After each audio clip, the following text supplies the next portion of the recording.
মা শব্দটা এক অন্যরকম শান্তি। পৃথিবীতে মায়ের ভালোবাসা এমনই হয়। মায়ের ভালোবাসায় কোনো স্বার্থ থাকে না। আসসালামু আলাইকুম, সবাই কেমন আছেন? আশা করি আল্লাহর রহমতে সবাই অনেক ভালো আছেন। আলহামদুলিল্লাহ, মহান আল্লাহ তাআলার অশেষ রহমতে আমরা সবাই ভালো আছি। এই তো রান্না বান্নার আয়োজন চলছে। কি ভাবছেন, এতগুলো রান্না বান্নার আয়োজন কেন? বাসায় কি মেহমান আসবে?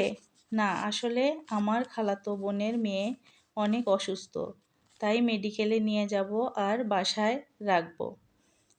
জানেন, আমার বোনের মেয়েটা অনেক অসুস্থ। কিছুদিন আগে সিজার করে ছেলে বাচ্চা হয়েছিল, কিন্তু খুব দুঃখজনক যে বাচ্চাটা বেঁচে নেই। একদিকে নবজাতক শিশুটাকে হারানোর শোক, অন্যদিকে শিশুটির মা অনেক অসুস্থ। সিজারের জায়গায় ইনফেকশন হয়েছে, খুব খারাপ অবস্থা। যাই হোক, মেডিকেলে চিকিৎসায় রয়েছে।